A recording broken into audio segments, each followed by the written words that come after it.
Hello, Elevation Health family. This is Dr. Dave Yachter. And today's episode, we're going to be talking about carpal tunnel syndrome. So thank you for joining me today for this week's segment. Some statistics about carpal tunnel syndrome. It is quite common. You may not know this, but every year more than 8 million people are affected by carpal tunnel. Surgery for carpal tunnel syndrome is the second most common surgery behind back surgery, with well over 250,000 people receiving this type of surgery every year. Women are 3 times more likely to develop carpal tunnel syndrome than men, and it's likely because their wrists tend to be smaller. And United States employers spend more than $7.4 billion in workers' comp costs every year, and untold billions on medical treatments, litigation, and lost productivity. So many patients undergo multiple surgeries for carpal tunnel, and many times it causes complications ranging from excessive scar tissue overgrowth, recompressing the nerve tunnel, to surgical injuries that leave the fingers without any feeling of sensation.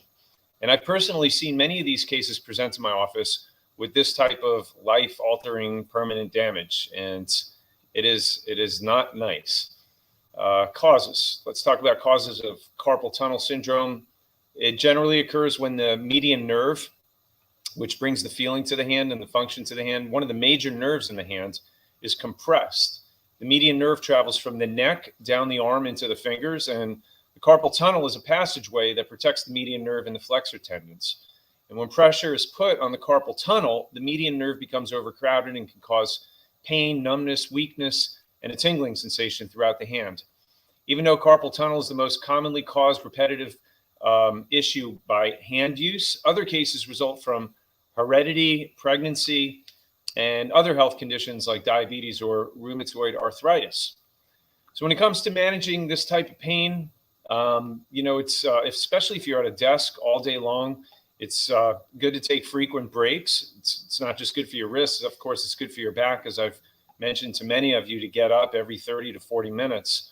And then also, it's very important to pay attention to your position sitting at a desk, at a computer, where your arms should be at a 90-degree angle to your keyboard, first and foremost. And then secondly, for your neck, it's important to make sure that your monitor is elevated to the point where your eyeballs are looking dead center at the middle of the monitor. And so adjusting your monitor and adjusting your seat height are 2 very important things when it comes to managing a condition that can cause or be complicated by carpal tunnel syndrome. And then, hey, what about chiropractic care when it comes to managing a condition like this? Did you know that chiropractic can very often be an important factor in managing this condition, and sometimes even watching it resolve itself? And as I always like to say as a disclaimer, it's not that chiropractic is a cure or a treatment for any disease, but when you remove interference from the nerves that are involved to a particular condition, very often you'll see that the body heals itself. And I see that happen more often than not. And so with carpal tunnel, we're talking about the median nerve, and in the condition of carpal tunnel where there's entrapment in the wrist, those type of symptoms can often be duplicated and caused by entrapment of the nerve in the neck at the nerve where it emanates from the neck and transitions down and becomes the median nerve. And so those nerves exit at the base of the neck there. And if you have subluxation and those bones are shifted out of alignment, any kind of pressure on those nerves, literally millimeters of pressure, it only takes the weight of a dime on a nerve to shut 60% of the nerve supply down within minutes. In that particular instance. Now, if that happens to be the nerves which contribute and become the median nerve and go down your arm and your hands, that can be a causative factor for carpal tunnel syndrome. And that's typically what I see on my end when I have a patient that comes in with carpal tunnel and I don't touch their wrists, I don't treat their wrist, I don't adjust their wrist, but I adjust their neck, and all of a sudden their carpal tunnel issue goes away. So here's an example, a testimonial a patient of mine wrote.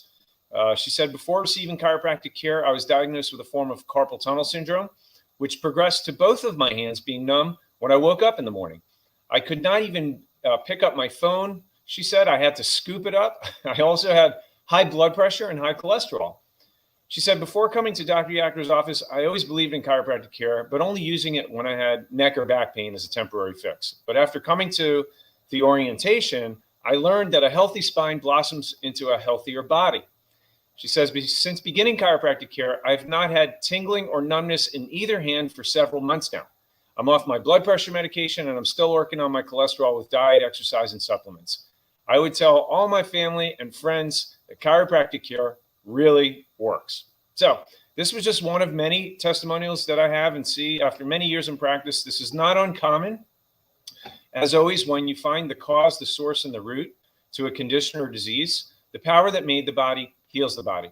So if you know somebody suffering with this or dealing with this, this is important. This is life-changing information. If you could save somebody from needless surgery or permanent damage from some of these medical interventions with something as easy and simple with the application and conservative as chiropractic care, you know something that could help somebody.